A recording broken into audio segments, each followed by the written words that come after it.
안녕하십니까. 8월 20일 시황을 말씀드리겠습니다. 글로벌 시장은 델타 바이러스, 그 다음에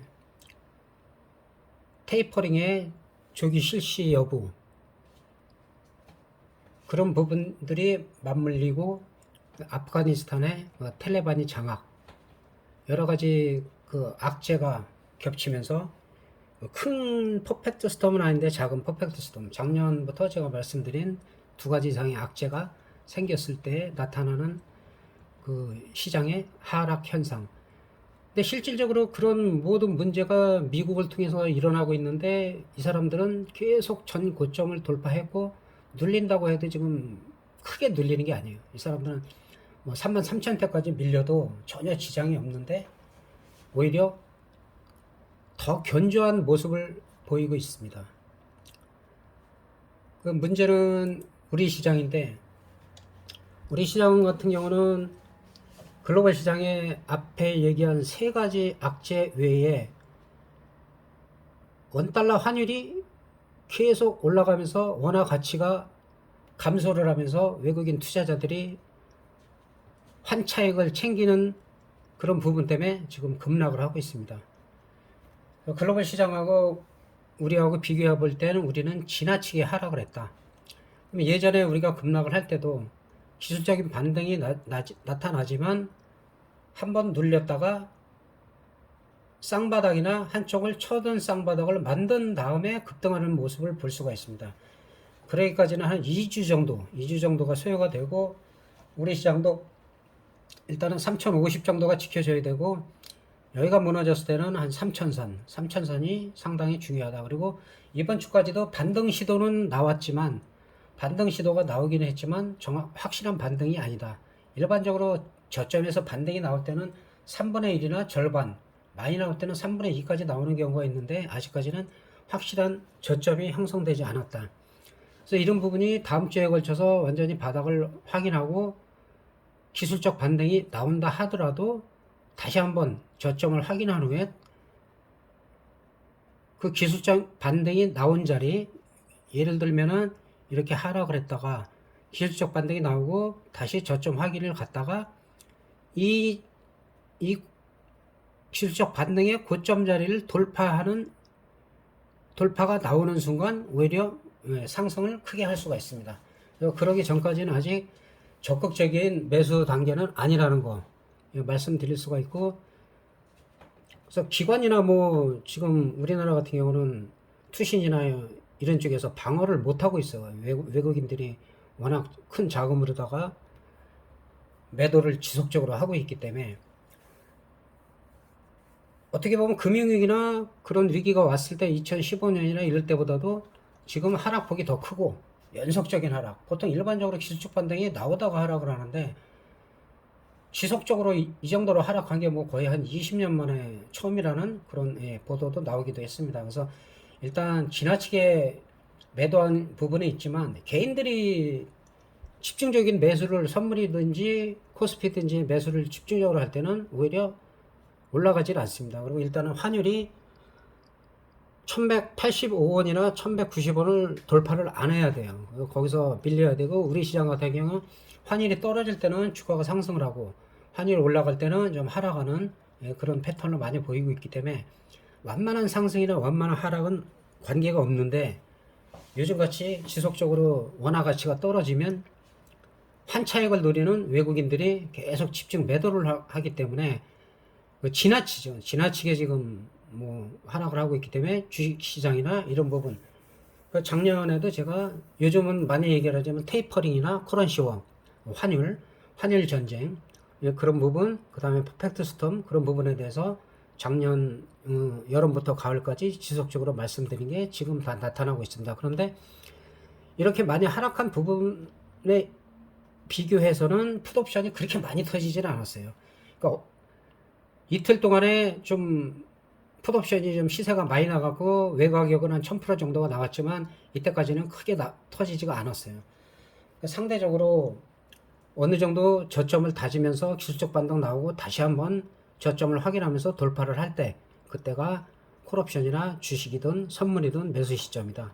그 전까지는 다음 주 월화 정도 바닥을 확인을 하고 그 신중하게 매매를 하시는 게 좋고, 주식하시는 분들은 그래서 항상 50%에서 70% 현금화를 시키라고 제가 말씀드렸고, 매수를 할 때도 분할 매수하라. 예, 그렇게 말씀을 드렸습니다. 그러면 이번에는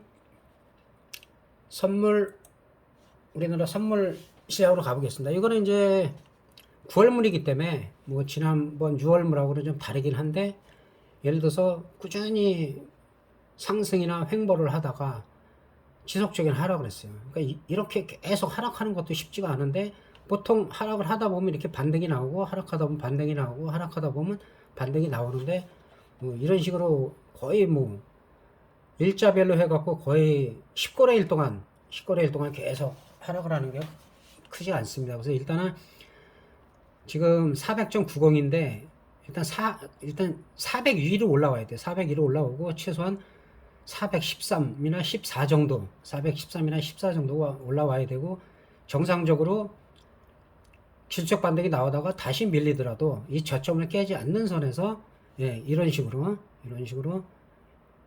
반등이 나왔다가 이 고점을 돌파할 때가, 예, 추가 상승 여력이 있다. 작년 같은 경우로 비교를 해보면, 작년에도 2월달에 코로나가 환자가 급증을 할 때 풋옵션이 15,400%가 터지고, 그 다음에 제가 기술적 반등 나온다 할 때 기술적 반등에서 한 4,000%, 그 다음에 코로나가 더 확산이 되면 더 크게 빠진다 할 때 25,400%가 터졌어요. 풋옵션에서 하방에서. 그리고 나서는 콜옵션 쪽으로 지속적으로 반등도 강하게 나와갖고 뭐 1000%, 3000%, 그 다음에 8월에서 뭐 10월 사이에는 한 20거래일 동안 우리나라 최고가 2008년 8월에 10만 프로였는데 18만 프로 콜옵션이 터졌어요. 근데 지금 같은 경우는 풋옵션이 이렇게 지속적인 하락을 했지만 한 1000% 안팎이 터진 거로 봐서는 콜옵션도 뭐 기술적 반등하고 바닥 다지고 다시 올라간다고 하더라도 다음 주가 지나고 9월 첫째 주나 둘째 주 정도에는 한 1000% 안팎이 콜옵션 쪽에서 지속적으로 한 3일에서 5일 사이로 올라간다고 하면, 예, 나올 수도 있습니다. 그리고 항상 옵션이라는 거는 올라갈 것 같아도 이런 분위기에서는 어느 선에서고 일단 6대 4거나 7대 3이라도 해지를 해야지만 리스크 관리가 된다는 거. 그리고 주식하시는 분들은 어차피 풋옵션에서는 시세가 많이 나고 뭐 추가 하락할 수도 있어요. 이거는 뭐 아니다, 맞다 이렇게 얘기할 수는 없는 거고, 일단은 400 지지하냐 안 하나 보고, 그 다음에 390, 380대까지 뭐 그 이상 하락하진 않겠죠. 지금 모든 악재가 나왔고, 우리 시장은 지나치게 지금 악재에 반영이 돼 있다. 환율 때문에 원화 가치가 떨어지면서 환차익을 노리는 외국인들의, 우리 입장에서 보면 장난이죠. 장난. 뭐 그렇다고 우리 경제가 뭐 완전히 망하는 것도 아닌데, 좀 억울한 부분이 있지만, 그게 뭐 어쨌든 이 돈의 전쟁에서도 약육강식이죠. 돈 많은 사람들이 흔들기 때문에, 예, 그런 부분은 뭐 수긍을 해야 됩니다. 그리고 옵션을 보면은 일단은 콜옵션은 풋옵션을 먼저 보면은 일단 한 290 보지만은 이런 부분들은 나중에 가서는 휴지가 될 가능성이 커요. 급등을 하면. 예, 그래서 아주 많이 올라가지는 않았다. 예, 외가격 같은 경우는 이제 어제 오늘 올라간 게 한 이틀 정도 올라간 게 그 전까지는 크게 올라가질 않았어요. 1000%도 안 터졌는데 어제 오늘 오히려 많이 올라가 가지고, 예, 1000%가 외가격은 뭐 한 1500%, 1700%도 나왔지만, 예, 한 등가격 기준에서는, 예, 등가격 기준에서도 한 1000% 조금 넘게 나오고, 한 이틀 동안에 좀 하락폭이 더 컸어요. 예, 반등이 나올 때가 됐는데 기술적 반등이 나오다가 또 개인들이 매수로 몰리면은 다시 또 매도를 하는 그런 순환을 되풀이하고 있습니다. 그리고 콜옵션을 보시는 분들은 일단 아직까지는 적극적인 매수 단계가 아니에요. 바닥이 안 나왔어요. 바닥에 최소한 내려와 갖고 이런 식으로 다지거나, 예, 풋옵션도 보면은 30분 봉상 보면 여기서도 급락을 했다가 이렇게 장시간 2, 3일이고 이렇게 바닥을 다지다가 한 단계 올라갔다 내려갔다 계속 하죠. 그래서 어려운 것이고, 예, 그러다가 또 급등하고 또 빼고 그러다가 올라갈 때 이제 마지막에 한 2, 3일 연속적으로 올라가면 그때서 수익이 많이 발생하는 거기 때문에 현재로서는 콜옵션이 꼭 간다라고 말씀드릴 수는 없어요. 물론 중장기로 보면은 뭐 9월달 초가 됐든 만기가 됐든 아니면은 또 추석 전후에 많이 터지는 경우가 있으니까 예, 그럴 때가 됐든 올해 안에 콜옵션이 가겠죠. 왜냐하면 미리 선반영돼서 많이 빠지면 상승할 때도 그만큼 또 빠른 상승을 합니다. 근데 아직까지는 적극적인 매수 단계는 아니다. 그래서 현재는 등 가격이 뭐 6.0대 뭐 7점 이렇게 형성이 돼 있기 때문에 아직까지는 적극적인 매수를 할 단계는 아니에요. 근데 콜옵션도 만약에 올라간다면 뭐 415 만기 때까지는 뭐 지속적으로 올라가면 420, 425까지도 가지 말라는 법이 없어요. 그러나 지나친 외가격은 좀 피하는 게 좋다. 풋옵션 같은 경우도 미리 터진 것들은 나중에 이런 부분들은 거의 휴지가 될 가능성이 커요. 그렇기 때문에 잘 안 보이겠네. 풋옵션도 이런 부분들은 뭐 한 390 넘어서는 조금 주의하는 게 필요하다. 그리고 아직까지는 프리미엄이 좀 비싼 상태이기 때문에 그 적극적인 매수보다는 양매수하는 전략이 괜찮을 것 같습니다. 그 주식은 뭐 지난번에도 제가 골드만삭스 예를 들면서 골드만삭스에서 고점 신호가 보인다. 그래서 주식 그 비중을 높이신 분들은 좀 축소할 필요가 있다라고 제가 말씀을 드렸습니다. 그래서 그런 부분들은 지금 모든 게 다 반영이 되고 있기 때문에 그래서 일단은 주식 종목을 좀 살펴보도록 하겠습니다. 주식 종목 몇 종목만 좀 살펴보겠습니다.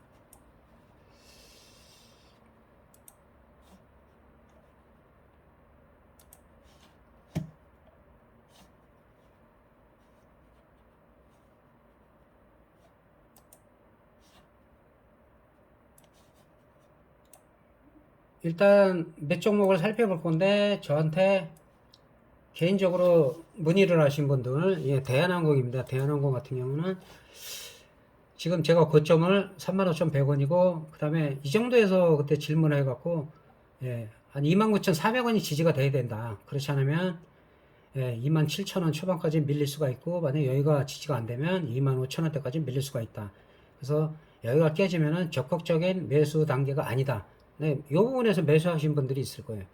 근데 29,400원 위로 올라갔을 때 올라가고 그 다음에 1차 저항선이 31,400원 정도가 돌파가 될 때 그때가 시세가 분출하고 아직까지는 좀 약세로 보이기 때문에 그런 부분은 좀 주의하시면 될 것 같습니다.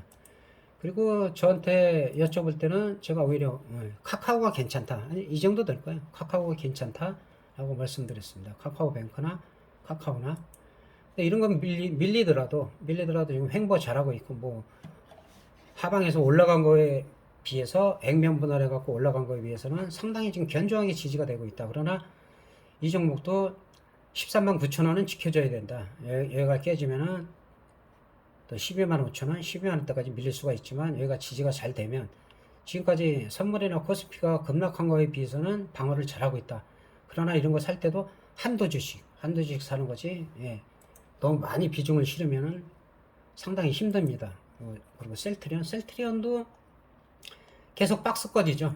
지난번에 제가 말씀드릴 때 일단은 28,000원 28만 한 4천원 정도가 돌파를 해야 갈 수가 있다. 근데 살짝 올라갔다 다시 지금 시장이 안 좋으니까 밀리고 있어요.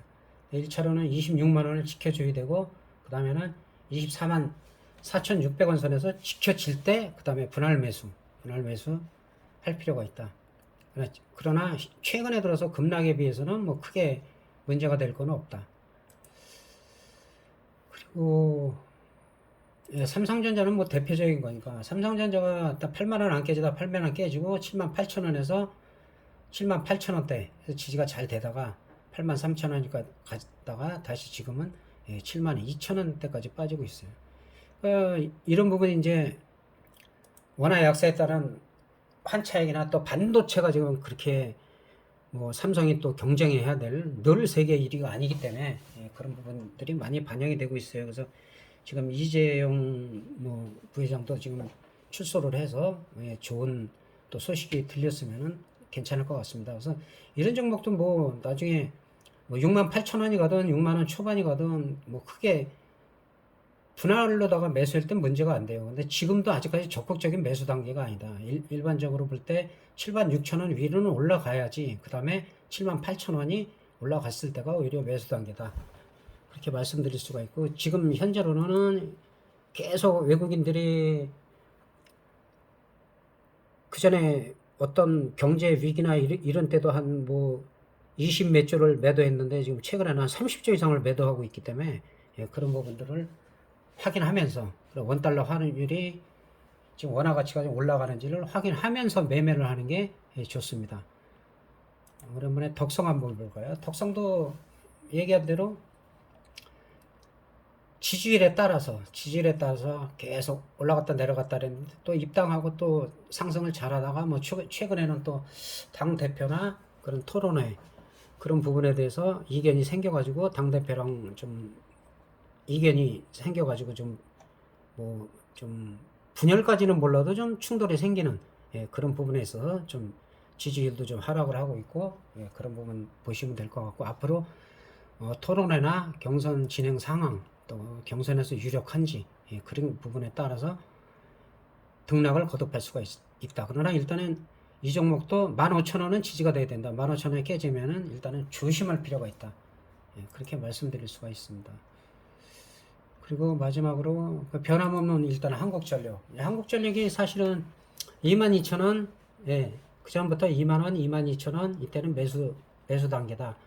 또 잘 올라갔어요. 27,000원까지 올라갔다가 지금은 최근에 그 글로벌 시장 그보다도 우리나라의 그 외국인의 집중 매도 그 부분에 대해서 지금 하락해서 23,000원인데, 지금 조금 더 하락을 하면은 23,000원이 일단 지지가 되고 22,000원만 지지가 되면은 또 반등이 나올 수도 있어요. 그러나 지금도 이 종목도 현물 우리 형제들 대부분이 적극적인 매수 단계는 아니다 라는 거 말씀드리고, 파생 특히 하시는 분들은 비중 조절 잘 하셔가지고 변동성이 클 때는 7대3, 6대4 꼭 분할 양매수 하시고, 근데 아무 때나 양매수 하면 안 돼요. 양풀이 다 죽여버리는 수가 있기 때문에. 그래서 변동성 클 때 양매수 하시면 뭐 비중이 작은데라도 그 부분이 또 시세가 날 수가 있어요. 그리고 좀 어려울 때는 좀 쉬어가면서 때를 기다리면, 파생은 때를 기다려갖고 콜을 노리신 분은 계속 콜을 노리셔야 돼요. 풋은 조금씩 하시고, 그러면서 아까 말씀드린 대로 제일 중요한 거는 바닥을 확인하고 그리고